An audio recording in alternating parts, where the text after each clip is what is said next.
जय सिया राम, जय जय सिया राम, जय सिया राम, जय जय सिया राम, जय सिया राम, जय जय सिया राम, जय सिया राम, जय जय सिया राम, जय सिया राम, जय जय सिया राम। तो श्री रामचरितमानस के प्रेमी जनों, भक्तजनों, माताओं, बहनों, बंधुओं, आइए आपका हमारे इस ब्लॉग में स्वागत है। आप सभी का आज 274 दोहा से शुरू कर रही हूँ श्री रामचरितमानस का पठन पाठन। तो आइए आप सब लोग भी रामचरितमानस लेकर के बैठिए और सुनिए ध्यान से। रामचरितमानस का पाठ बहुत सरस है, बहुत सरस है। और कहते हैं कि भाई को भाई अलख आलसहूं, नाम जपत मंगल दिस दसहूं। तो श्री राम जी का नाम जो शिव जी निरंतर अपने हृदय में धारण करके जपते रहते हैं, तो शिव जी का नाम जपने से, श्री रामचंद्र जी का नाम जपने से हमेशा मंगल ही मंगल है। तो आइए भक्तजनों, श्री राम जी का कथन करते हैं, गायन करते हैं श्री रामचरितमानस के पाठ का। और आप सब लोग मेरे इस वीडियो को लाइक कीजिए, शेयर कीजिए, सब्सक्राइब कीजिए और कमेंट में श्री राम जरूर लिखिएगा। और मेरे बेल आइकन तो जरूर दबाइएगा, जिससे मेरा आने वाला प्रत्येक वीडियो आप सब लोग को सुचारू रूप से मिलता रहे। और आप लोग मेरा मनोबल बढ़ाएंगे तो मैं इसी प्रकार से श्री रामचरितमानस का गायन करती रहूंगी। तो आइए भक्तजनों, श्री रामचरितमानस का गायन शुरू करें। कहते हैं, कलयुग समयुग आन नहीं, जो नर कर विश्वास, गाय राम गुण घन विमल, बहुतर बिनहि प्रयास। तो चेष्टा कर रही हूँ श्री रामचरितमानस का पाठ गायन करने का। आइए आप सब लोग ध्यान से सुने और आनंद लें, और मैं भी आनंदित हूँ आप सबके साथ।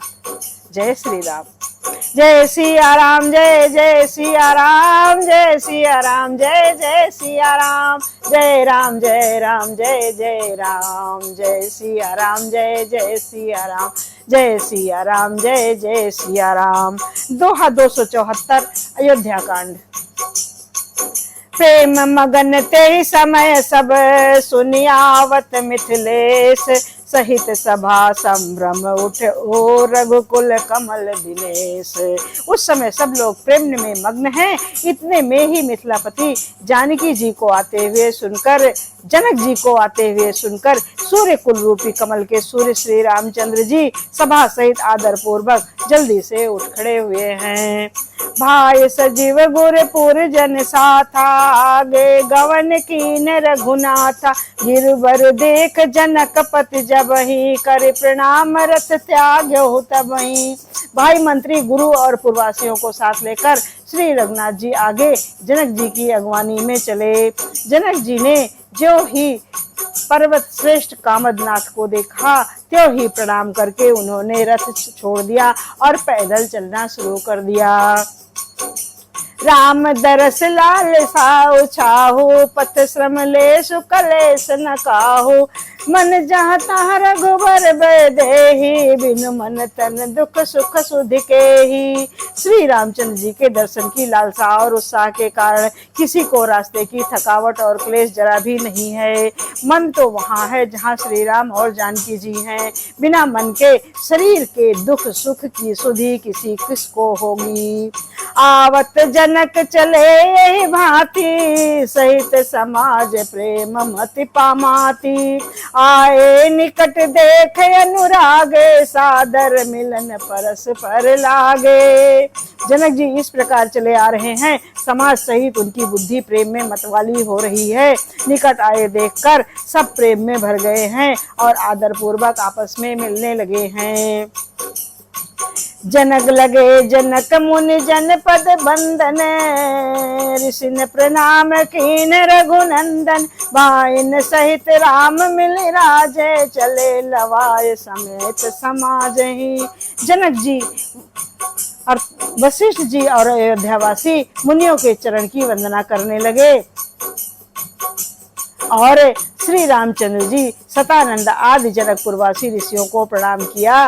फिर भाइयों समेत श्री राम जी राजा जनक जी से मिलकर उन्हें समाज सहित अपने आश्रम को ले चले। आश्रम सागर शांत रसे पूरन पावन पातु सेन मनो करुणा सरिते की लिए जाहि रघुनाथ। श्री रामचंद्र जी का आश्रम शांत रूपी पवित्र जल से परिपूर्ण समुद्र है। जनक जी की सेना मानो करुणा रस की नदी है, जिसे श्री रघुनाथ जी उस आश्रम रूपी शांत रस के समुद्र में मिलाने के लिए चले जा रहे हैं। बोरत ज्ञान विराग करारे बचन शोक मिलत नद नारे सो से उसास समीर तरंगा धीरज तट बर कर भंगा। यह करुणा की नदी इतनी बढ़ी हुई है कि ज्ञान बैराग रूपी किनारों को डुबाती जाती है। शोक भरे वचन नद और नाले हैं जो इस नदी में मिलते हैं, और सोच की लंबी सांसें ही वायु के झकोरों से उठने वाली तरंगे हैं जो धैर्य रूपी किनारे के उत्तम वृक्षों को तोड़ रही हैं। विषम विषाद तो रावत धारा भय भ्रम भंवर अभरत अपारा केवट बुद्धि विद्या बड़ी नावा सकहि न खेई कटैया नहीं आवा। भयानक विषाद ही उस नदी की तेज धारा है, भय और भ्रम ही उस असंख्य भंवर के चक्र हैं, भंवर और चक्र हैं। विद्वान मल्लाह हैं, विद्या ही बड़ी नाव है, परंतु वे उसे खे नहीं सकते हैं, उस विद्या का उपयोग नहीं कर सकते हैं, किसी को उसकी अटकल ही नहीं आती है। वनचर कौल की रात बिचारे थके बिलोक पथ कही हारे आश्रम उदध मिली सब जाए मन उठे अम्बुधि अकुलाई। मन वन में विचरण करने वाले बेचारे कोल की रात ही यात्री हैं, और उस नदी को देखकर हृदय से हार कर थक गए हैं। ये करुणा नदी जब आश्रम समुद्र में जाकर मिलती है तो मानो वो समुद्र अकुला उठता है, अर्थात खौल उठता है। शोक बिकल दो राज समाजा रहा न ज्ञान न धीरज राजा भूप रूप गुणशील सराही रोमहि शोक सिंधु अवगाही। दोनों राज समाज शोक से व्याकुल हो गए, किसी को ज्ञान नहीं रहा, न धीरज और न लाज ही रही। राजा दशरथ जी के रूप गुण और शील की सराहना करते हुए सब रो पड़े हैं और शोक समुद्र में डुबकी लगा रहे हैं। अवगाही शोक समुद्र सोचहि बार नर नारी नर व्याकुल महा दय दोष सकल सरोस बोलहि बाम विधि कीनो कहा। सुर सिद्ध तापस योग जन मुनि देखि दशा विदेह की तुलसी न समर्थ को जो तरि थके सरित स्नेह की। शोक समुद्र में डुबकी लगाते हुए सभी स्त्री पुरुष महान व्याकुल होकर सोच चिंता कर रहे हैं। वे सब विधाता को दोष देते हुए क्रोध युक्त होकर कह रहे हैं कि प्रतिकूल विधाता ने यह क्या किया। तुलसीदास जी महाराज कहते हैं कि देवता सिद्ध तपस्वी योगी और मुनिगणों में कोई भी समर्थ नहीं है जो उस समय विदेह जनक अर्थात जनक राज की दशा देखकर प्रेम की नदी को प्यार ना कर सके, प्रेम में मग्न हुए बिना ना रह सके। कि ये अमित उपदेश जह तह लोगन मुनिवरन धीरज धरिय नरेश कहे वशिष्ठ विदेशन। जहाँ तहाँ श्रेष्ठ मुनियों ने लोगों की अपरिमित उपदेश दिए और वशिष्ठ जी ने विदेश जनक जी से कहा, हे राजन आप धैर्य धारण कीजिए। जास ज्ञान रवि भवन सिनासा बचन किरण मुनि कमल विकासा तेहि की मोह ममता नियराई यह सिय राम स्नेह बढ़ाई। जिन राजा का जनक का ज्ञान रूपी सूर्य भाव आगमन रूपी रात्रि का नाश कर देता है और जिनकी वचन रूपी किरणें मुनि रूपी कमलों को खिला देती हैं, अर्थात आनंदित करती हैं। क्या मोह और ममता उनके निकट भी आ सकते हैं? ये तो श्री सीताराम जी के प्रेम की महिमा है, अर्थात राजा जनक जी की ये दशा श्री सीताराम जी के अलौकिक प्रेम के कारण हुई है, लौकिक मोह ममता के कारण नहीं। जो लौकिक मोह ममता को पार कर चुके हैं उन पर भी श्री सीताराम जी के प्रेम का अपना प्रभाव दिखाए बिना नहीं रहता। विषय साधक सिद्ध सयान त्रिविध जीव जग वेद बखान, राम स्नेह सरिस मन जासु साधु सभा बड़ आदर तासु। विषय साधक और ज्ञानवान सिद्ध पुरुष जगत में 3 प्रकार के जीव वेदों ने बताए हैं। इन तीनों में जिसका चित्त श्री राम जी के स्नेह से सराबोर होता है, साधुओं की सभा में उसी का बड़ा आदर होता है। सोहन राम प्रेम बिन ज्ञानो, करन धार बिन जिम जल जानु। मुनि बहु विधि विदेह समुझाए, राम घाट सब लोग नहाए। श्री राम जी के प्रेम के बिना ज्ञान शोभा नहीं देता। जैसे कर्णधार के बिना जहाज। वशिष्ठ जी ने विदेहराज को बहुत प्रकार से समझाया। तदनंतर सब लोगों ने श्री राम जी के घाट पर स्नान किया।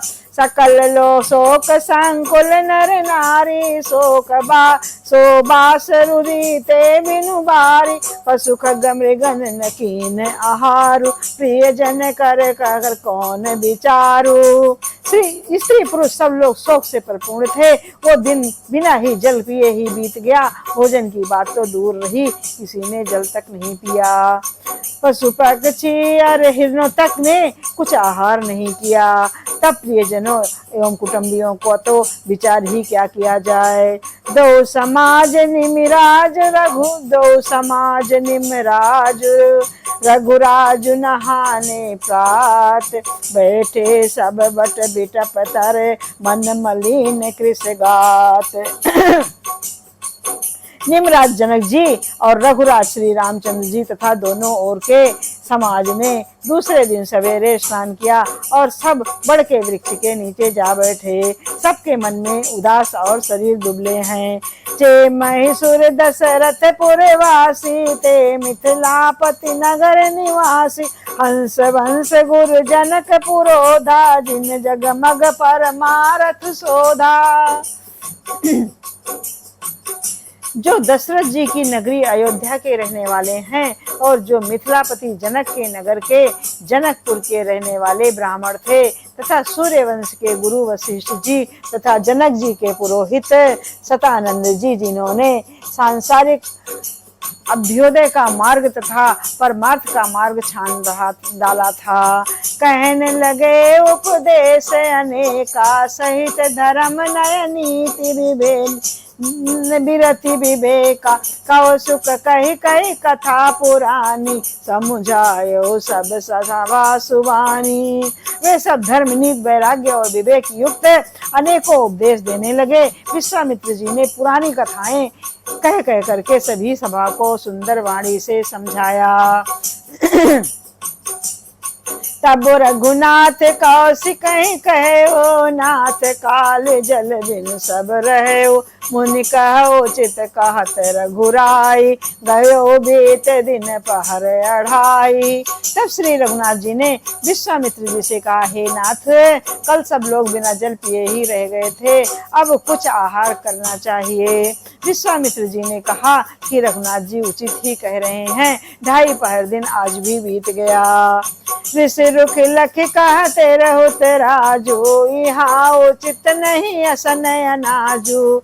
कहा भूप भल का सब ही सुहाना, पाए रजायसु चले नहाना। विश्वामित्र जी का रुख देखकर चिरहित जनक जी ने कहा, यहाँ अन्न खाना उचित नहीं है। राजा का सुंदर कथन सबके मन को अच्छा लगा। सब आज्ञा पाकर नहाने चले। तेहि अवसर फल फूल दल मूल अनेक प्रकार, लई आए बनचर विपुल भरि भरि कांवर थार। जय सिया राम जय जय सिया राम, जय राम जय राम जय जय राम। उसी समय अनेकों प्रकार के बहुत से फल फूल पत्ते मूल और आदि बहेंगियों में और बोझों में भर भर कर बनवासी कोल की रात लोग ले आए। कामद भेगिरि राम प्रसादा, अवलोकत अपहरत विषादा, सर सरिता बनि भूमि विभागा, जनो मगध आनंद अनुरागा। श्री रामचंद्र जी की कृपा से सब पर्वत मनचाही वस्तु देने वाले हो गए। वे देखने मात्र से ही दुखों को सर्वथा हर लेते हैं। वहां के तालाबों नदियों वन और पृथ्वी के सभी भागों में मानो आनंद और प्रेम उमड़ रहा था। बेल बिटप सब सफल सफूला, बोलत खगव के अति अनुकूला, ते ही अवसर बन अधिक उछाहो, त्रिविध समीर सुखद सब काहो। बेलें और वृक्ष सभी प्रकार फल और फूलों से युक्त हो गए। पशु और पक्षी भौरे अनुकूल होकर बोलने लगे। उस अवसर पर वन में बहुत उत्साह था, आनंद था। सब किसी को सुख देने वाली शीतल मंद सुगंध हवा चल रही थी। जाय न बरन मनोहर ताई, जनु मही करत जनक पहुनाई, तब सब लोग नहाय नहाय, राम जनक सुनिया मुनि आय सुपाई। देखि देखि तरुबर अनुरागे, जहाँ तहाँ पुरजन उतरन लागे, दल फल मूल कंद विधि नाना, पावन सुंदर सुधा समाना। वन की मनोहरता का वर्णन नहीं किया जा सकता। मानो पृथ्वी जनक जी की पहुनाई कर रही थी। तब जनकपुरवासी सब लोग नहा नहा कर श्री रामचंद्र जी, जनक जी और मुनि की आज्ञा पाकर सुंदर वृक्षों को देख देख कर प्रेम में भरकर जहां तहां उतरने लगे। पवित्र सुंदर और अमृत के वचन स्वादिष्ट, अमृत के समान स्वादिष्ट अनेकों प्रकार के फल पत्ते मूल और कंद, सादर सब कहाँ राम गुर, पठे भर भर भारे, पूज पितर सुर अतिथ गुर, लगन करे फलहार। श्री रामचंद्र के गुरु वशिष्ठ ने सबके पास बोझे भर भर कर आनंद पूर्वक भेजे। तब वे पितर देवता अतिथ और गुरु की पूजा करके फलाहार करने लगे। यही विधि वासर बीते चारी, राम निरख नर नारी सुखारी, तू समाज अस रुच मन माही, बिन सिय राम फिर अब भल नाही। इस प्रकार 4 दिन बीत गए। श्री रामचंद्र जी को देखकर सभी नर नारी सुखी हैं। दोनों समाजों में मन में ऐसी इच्छा है कि श्री सीताराम जी के बिना लौटना अच्छा नहीं है। सीताराम संग वनवासु, कोटि अमरपुर सहित सरिस सुपासु, परिहर लखन राम भय देहि, जेहि घर भाव बाम विदिते ही। श्री सीताराम जी के साथ वन में रहना करोड़ों देवलोकों के निवास के समान सुखदायक है। श्री लक्ष्मण जी, श्री राम जी और श्री जानकी जी को छोड़कर जिसको घर अच्छा लगे, विधाता उसके विपरीत हैं। दाहिन दाई बहुब जब सबही, राम समीप बसिय बन तबही, मंदाकिनी मार्जन तिहु काला, राम दरस मुद मंगल माला।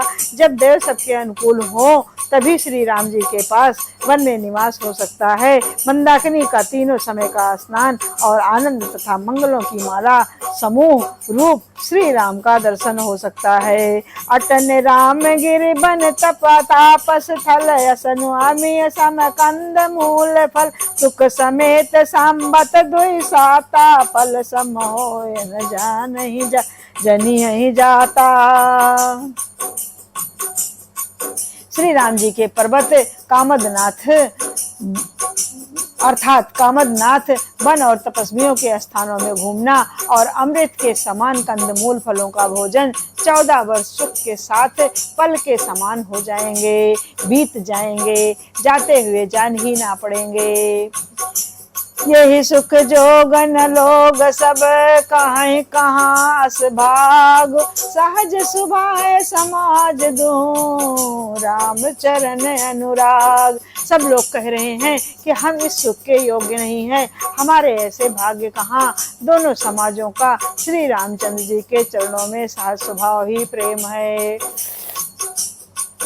यही विधि सकल मनोरथ करही, बचन सप्रेम सुनत मन हरही। सिय मातु ते समय पठाई, दासी देख सुअवसर आई। इस प्रकार सब लोग मनोरथ कर रहे हैं, उनके प्रेम युक्त वचन सुनते ही सुनने वालों के मनों को हर लेते हैं। उसी समय सीता जी की माता सुनैना श्री सुनैना जी की भेजी हुई दासियां कौशल्या जी आदि के मिलने का सुंदर अवसर देखकर आई।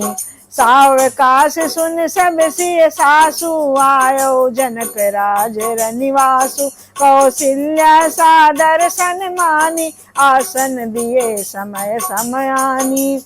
उनसे ये सुनकर कि सीता की सभी सासुएं इस समय फुर्सत में हैं, जनक राज का निवास उनसे मिलने आया। कौशल्या जी ने आदर पूर्वक उनका सम्मान किया और समयोचित आसन ला करके दिए। सील स्नेह सकल दोहरा, द्रवहि न देखि सुनि कुशल कुलिस कठोरा। पुलक शिथिल तन बारि बिलोचन, महिनक लिखन चली सब लो सोचन। दोनों ओर सबके शीतल और प्रेम को देखकर और सुनकर कठोर वज्र भी पिघल जाते हैं। शरीर पुलकित और शीतल है और नेत्रों में शोक और प्रेम के आंसू हैं। सब अपने पैरों के नखों से जमीन को कुरोदने हुए सोचने लगी। सब सिय राम प्रीत किसी सूरति, जनु करुणा बहु बेस बिसूरति।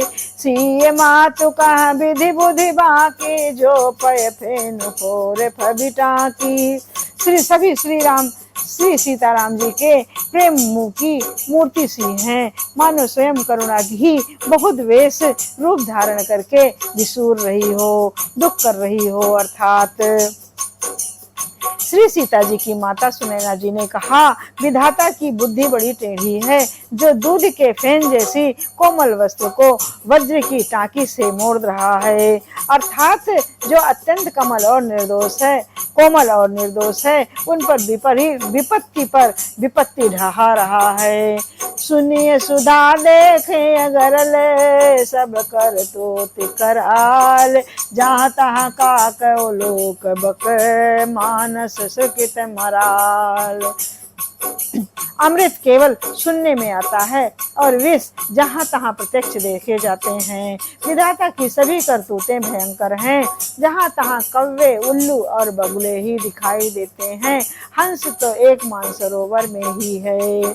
सुनिस सोच कहा देवी सुमित्रा, विधि गति बड़ी विपरीत विचित्रा। जो सृज पालय हरे बहोरी, बालिके लिसम विधि मति भोरी।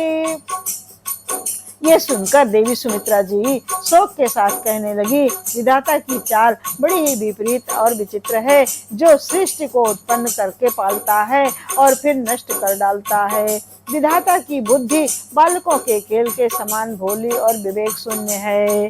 कौशल्या कहा दोष न काहो, रागरम विबस दुख सुख क्षति लाहो। कठिन कर्म गति जान विधाता, सो शुभ स्वशुभ सकल फल दाता। कौशल्या जी ने कहा, किसी का कोई दोष नहीं है, दुख सुख हान लाभ सब कर्म के अधीन है। कर्म की गति कठिन है, उसे विधाता ही जानता है, जो शुभ और अशुभ सभी फलों का देने वाला है।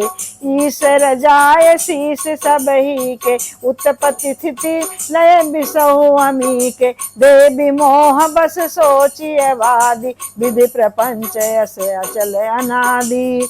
ईश्वर की आज्ञा सभी के सिर पर है, उत्पत्ति स्थिति पालन और लय संहार तथा अमृत और विष के भी सिर पर हैं। ये अर्थात ये सब भी उसी के अधीन है। हे देवी, मोह बस सोच करना व्यर्थ है, विधाता का प्रपंच ऐसा ही अचल और अनादि है। भूपत जी अब मरब उर आनी, सोचिए सखी लखिन जहित हानि। सिय मातु कह सत्य सुबानी, सुखती अवधि अवधपति रानी। महाराज के मरने और जीने की बात को हृदय में याद करके जो चिंता करती हैं, वो तो हे सखी हम अपने ही हित की हानि देखकर स्वार्थ बस करती हैं। सीता जी की माता ने कहा, आपका कथन उत्तम और सत्य है। आप पुण्यात्माओं के सीमा रूप अवधपति महाराज दशरथ की ही तो रानी है, फिर भला ऐसा क्यों ना कहेंगी। लखन राम सिय जाहु बने, बन बने भल परिणाम न पोचु। गाहबर ही कह कौशिला, मोहि भरत कर सोच। जय सिया राम जय जय सिया राम, जय राम जय राम जय जय राम। कौशल्या जी ने दुख भरे हृदय से कहा, श्री राम लक्ष्मण और सीता वन में जाएं, इसका परिणाम तो अच्छा ही होगा, बुरा नहीं। मुझे तो भरत की चिंता है। इसी से प्रसाद आशीष तुम्हारी, सुत घुत बधु देव सरवारी। राम शपथ में कीन न काऊ, रो कर कहूँ सखी सत्य भाव। ईश्वर के अनुग्रह और आपके आशीर्वाद से मेरे चारों पुत्र और चारों बहुएं गंगा जी के जल के समान पवित्र हैं। हे सखी, मैंने कभी श्री राम की सौगंध नहीं की, जो आज श्री राम की शपथ करके सत्य भाव से कहती हूँ। भरतशील गुण विनय बड़ाई, भाई भगत भरोसे भलाई। कहत सादर कर मत हीचे, सागर सीप की जाहि उलीचे। भरत के शील गुण, नम्रता, बड़प्पन, भला, भाईपन, भक्ति, भरोसे और अच्छेपन का वर्णन करने में सरस्वती जी की बुद्धि भी हिचकती है। सीप से कहीं समुद्र उलेचे जा सकते हैं क्या? माता कौशल्या इस प्रकार कहती हैं। जानहु सदा भरत कुल दीपा, बार बार मोहि न कहो महीपा। कसे न कनक मने पारिख पाए, पुरुष पर कियहि समय सुभाए। मैं भरत की दशा, भरत को सदा कुल का दीपक जानती हूँ। महाराज ने भी बार बार मुझे यही कहा था। सोना कठोर कसौटी पर कसे जाने पर और रत्न पारखी जौहरी के मिलने पर ही पहचाना जाता है, वैसे ही पुरुष की परीक्षा समय पड़ने पर उसके स्वभाव से ही उसका चरित्र देखकर हो जाती है। अनुचित आज कहा बयस मोरा, शोक स्नेह सयानप थोरा। सुन सुर सर सम पावन बानी, भई स्नेह विकल सब रानी। किंतु आज मेरा ऐसा कहना भी अनुचित है। शोक और स्नेह में सयानापन, विवेक कम हो जाता है। अर्थात लोग कहेंगे कि मैं स्नेह भरत की बड़ाई कर रही हूँ। कौशल्या जी की गंगा जी के समान पवित्र करने वाली वाणी सुनकर सब रानियां स्नेह के मारे विकल हो उठी। कौशल्या कह धीर धरो, सुनहु देवी मिथिलेश। को विवेकन देवल्लभहि, तुम्हि सकहि उपदेश। कौशल्या ने फिर धीरज धरकर कहा, हे देवी मिथिलेश्वरी, सुनिए, ज्ञान के भंडार श्री जनक जी की प्रिया, आपको कौन उपदेश दे सकता है। रानी राय सन अवसर पाई, अपनी भांति कहब समुझाई। रखियहि लखन भरत गवन ही, बन जो यह मत मान मही पसन। हे रानी, मौका पाकर आप राजा को अपनी ओर से जहां तक हो सके समझा कर कहिएगा कि लक्ष्मण को घर रख लिया जाए और भरत को बन जाए। यदि यह राय राजा के मन में ठीक जच जाए तो भल जतन करब सुविचारी। मोरे सोच भरत करे भारी, गोड़ स्नेह भरत समन माही। रहे नीक मोहि लागत नाही। तो भली भांत खूब विचार कर ऐसा यत्न करें। मुझे भरत का अत्यधिक सोच है। भरत के मन में गूढ़ प्रेम है। उनके घर में रहने में मुझे भलाई नहीं जान पड़ती। यह डर लगता है कि उनके प्राणों को कोई भय ना हो जाए। रखी स्वभाव सुन सब सरल सुबानी, सब भय मगन करुण रस रानी। नभ प्रसून झरि धन्य धन्य धुनि, शिथिल स्नेह सिद्ध जोगी मुनि। कौशल्या जी का स्वभाव देखकर और उनकी सरल और उत्तम वाणी को सुनकर सब रानियां करुणा रस में निमग्न हो गई। आकाश से पुष्प वर्षा की झड़ी लग गई और धन्य धन्य की ध्वनि होने लगी। सिद्ध योगी और मुनि स्नेह से शिथिल हो गए। सब निवास बिथक लखी रहे हो, तब धरि धीर सुमित्रा कहो, देवी दंड जुग जामिन बीती, राम मातु सुने उठी सप्रीति। सारा निवास देखकर थदिक रह गया, निस्तब्ध हो गया अर्थात। तब सुमित्रा माता जी ने धीरज धर के कहा कि हे देवी, 2 घड़ी रात बीत गई है। ये सुनकर श्री राम जी की माता कौशल्या जी प्रेम पूर्वक उठी।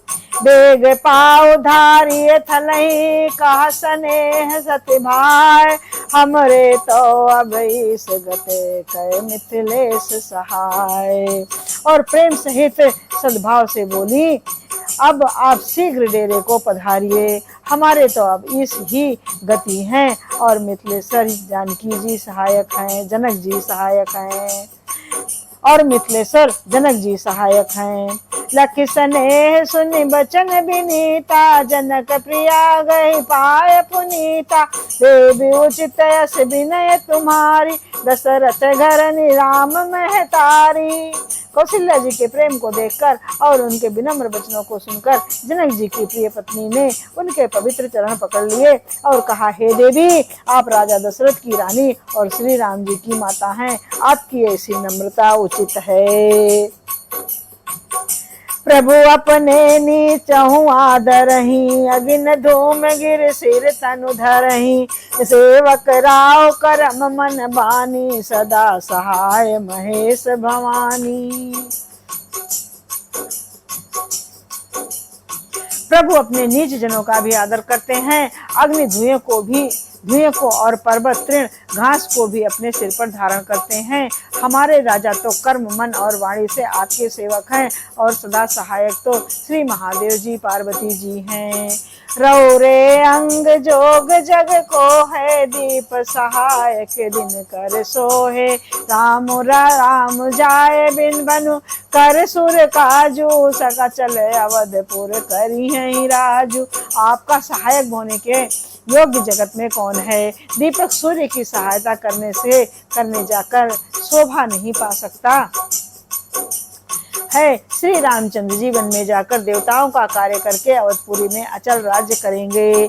अमर नाग नर राम बाहुबल, सुर बसी हैं अपने अपने थल, यह सब जाग बलिक कहीं राखा, देव न हो सुधा मुनि भाषा। देवता नाग और मनुष्य सब श्री रामचंद्र जी की भुजाओं के बल पर अपने अपने स्थानों अर्थात लोकों में सुखपूर्वक बसेंगे। यह सब याज्ञवल्क्य मुनि ने पहले ही कह रखा है। हे देवी, मुनि का कथन व्यर्थ और झूठा नहीं हो सकता। अस कही पग पग पर प्रेम अति, सिय हित विनय सुनाय, सिय समेत सिय मातु तब चली सुयाय सुपाय। जय सिया राम, जय जय सिया राम, जय राम जय राम जय जय राम। ऐसा कहकर बड़े प्रेम से पैरों को पकड़कर सीता जी को साथ भेजने के लिए विनती करके और सुंदर आज्ञा पाकर सब सीता जी समेत सीता जी की माता के डेरे को चली। प्रिय परिजन मिलहि बैदेहि, जो जेहि जोग भात तेहि तेहि, तापस वेश जानकी देखी, भा सब विकल विषाद विशेषी। यहाँ पर जब जानकी जी अपने माता पिता के जो जनकपुर से आए थे सबके बीच में जब आती हैं, तो जब सब लोग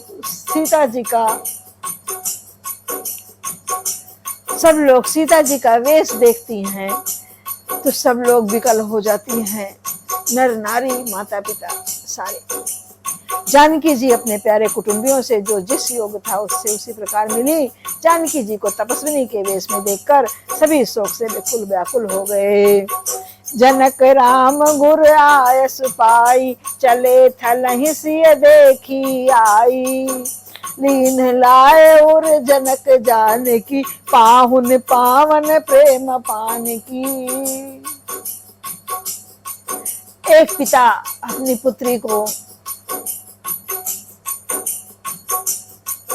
तापस वेश में देखकर, तपस्विनी के वेश में देखकर किस प्रकार से,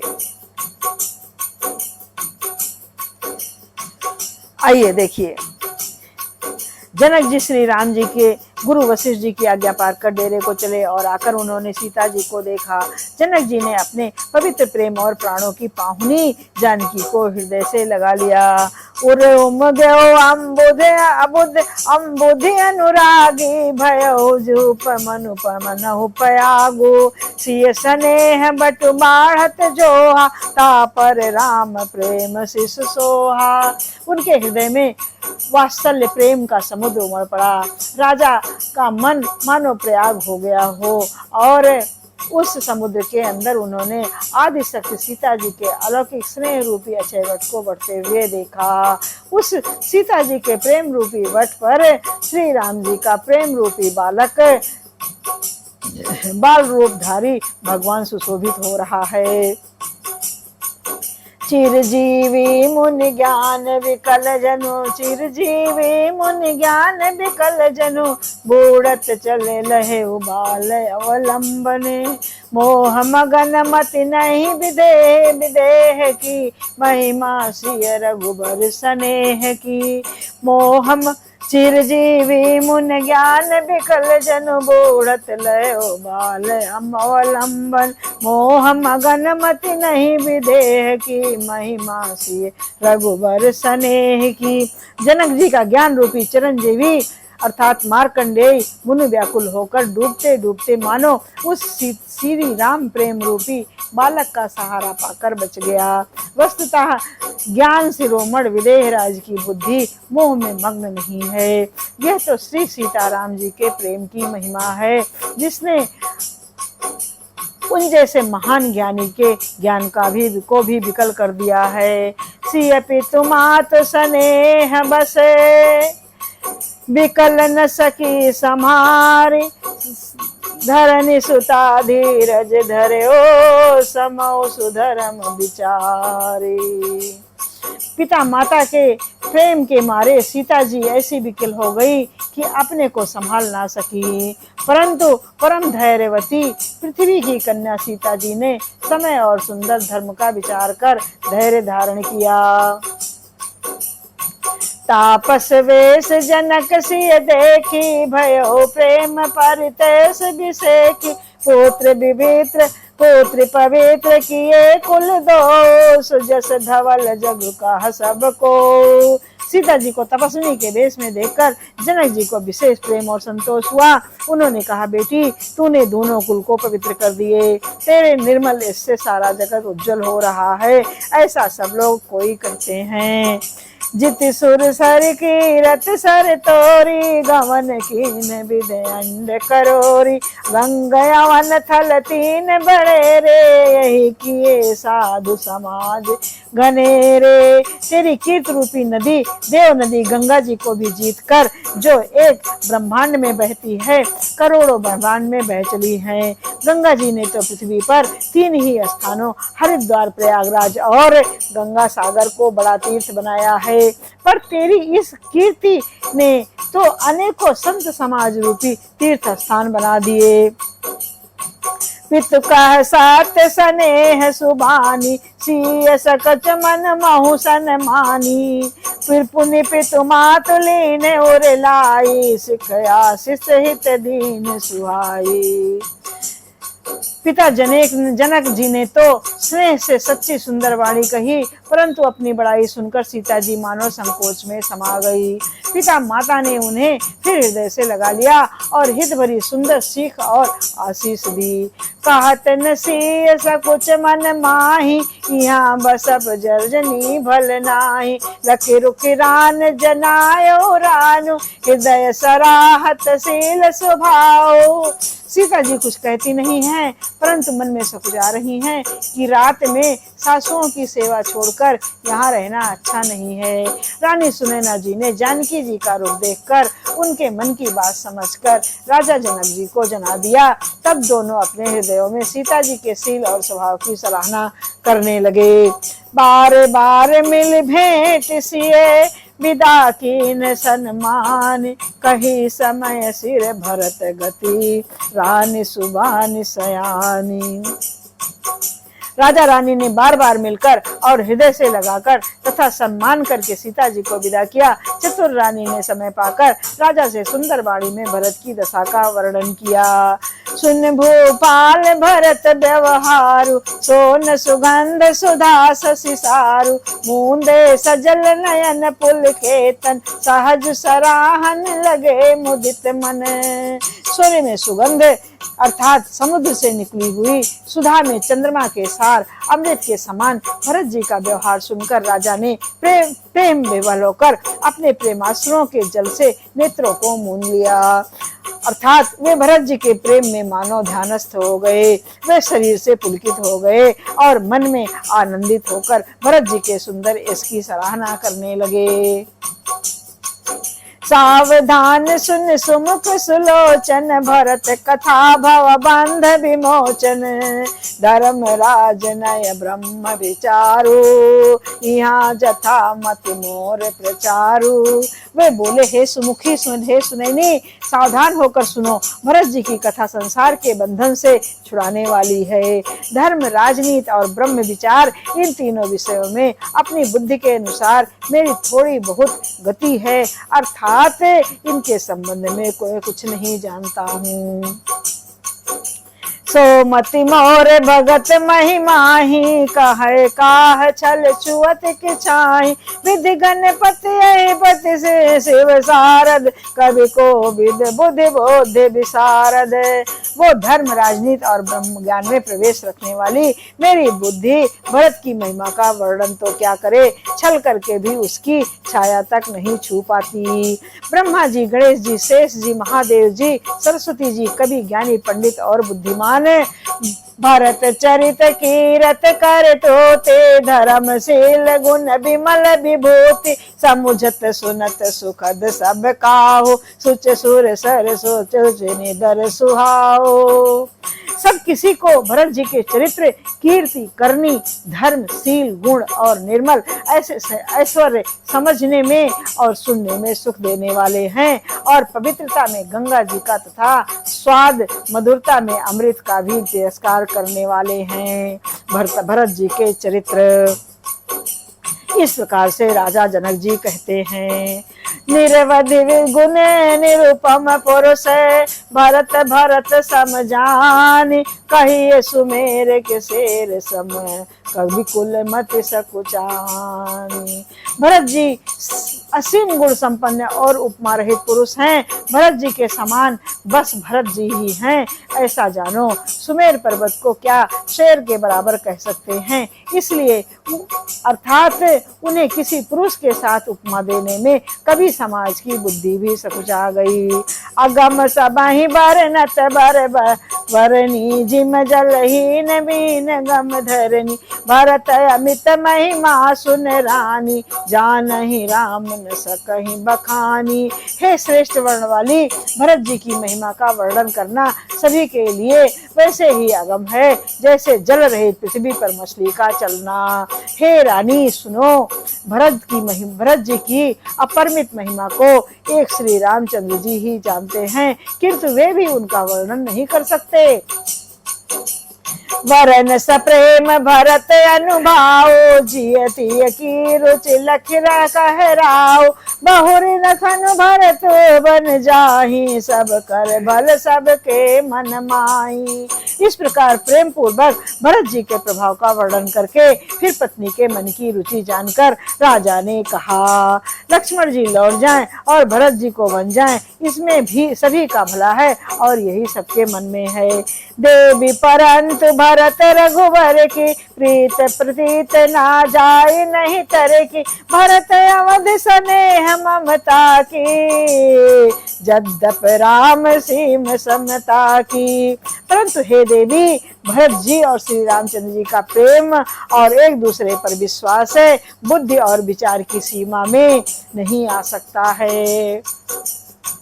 इस प्रकार से राजा जनक जी महाराज अपनी पत्नी सुनैना जी से कह रहे हैं, यद्यप श्री रामचंद्र जी समिता की सीमा है, तथापि भरत जी प्रेम और ममता की सीमा है। परमारथ स्वारथ सुख सारे, भरत न सपन हूँ मन हूँ निहारे, साधन सिद्ध राम पगने हूँ, मोहि लखि परत भरत मत एहू। श्री रामचंद्र जी के प्रति अनंत प्रेम को छोड़कर भरत जी ने समस्त परमार्थ स्वार्थ और सुखों की और स्वप्न में भी मन से भी नहीं ताका है। श्री राम जी के चरणों का प्रेम ही उनका साधन है और वही सिद्धि है। मुझे तो भरत जी का बस यही एकमात्र सिद्धांत जान पड़ता है। भोरे भरत न पेली है, मन सो राम रजाए, करिए न सोच स्नेह बस, कहो भूप बिल खाए। राजा ने बिलख कर प्रेम से गदगद होकर कहा, भरत जी भूल कर भी श्री रामचंद्र जी की आज्ञा को मन से भी नहीं टालेंगे, अतः स्नेह बस होकर चिंता नहीं करनी चाहिए। राम भरत गुण गणत सप्रीति, निस दंपतहि पलक समबीति, राज समाज प्रात जुग जागे, न्याय न्याय सुर पूजन लागे। श्री रामचंद्र जी और भरत के गुणों की प्रेम पूर्वक गणना करते सुनते पति पत्नी को रात्र पलक के समान बीत गई। प्रातः काल दोनों राज समाज जागे और नहा नहा कर देवताओं की पूजा करने लगे। गे नहाए गुर पहिर घुराई, बंद चरण बोले और खुपाई, नाथ भरतपुर जन महतारी, शोक विकल बनवास दुखारी। श्री रघुनाथ जी स्नान करके गुरु वशिष्ठ जी के पास गए और चरणों की वंदना करके उनका रुख पाकर बोले, हे नाथ, भरत अवधपुर वासी तथा माताएं सब शोक से व्याकुल और वनवास से दुखी हैं। सहित समाज राव मिथिलेशु, बहुस दिवस भय सकत कलेशु, हत कलेशु, उचित होय सोई कीजिए नाथा, हित सब ही करो रे हाथा। मिथिलापति राजा जनक जी को भी समाज सहित क्लेश सहते हुए बहुत दिन हो गए, इसलिए हे नाथ, जो उचित हो वही कीजिए, आप ही के हाथ है सबका हित। असकैयत सकुचे रघुराओ, मुनि पुल के लखिशील सुभाओ, तुम बिन राम सकल सुख साजा, नरक सरिस दूं राज समाजा। ऐसा कहकर रघुनाथ जी अत्यंत ही सकुचा गए। उनका शीतल स्वभाव देखकर प्रेम और आनंद से मुनि वशिष्ठ जी पुलकित हो गए। उन्होंने खुलकर कहा, हे राम, तुम्हारे बिना घर बार आदि संपूर्ण सुखों के साज दोनों साज समाजों के नरक के समान हैं। प्राण प्राण के जीव के सुख राम, प्राण प्राण के जीव के सुख राम, तुम तजितात सुहात गृह, जिनहि तिनहि विधि बाम। हे राम, तुम प्राणों के भी प्राण, आत्मा के भी आत्मा और सुख के भी सुख हो। हे तात, तुम्हें छोड़कर जिन्हें घर सुराता है उन्हें विधाता विपरीत है। जय सिया राम, जय जय सिया राम, जय सिया राम, जय जय सिया राम, जय राम जय राम जय जय राम।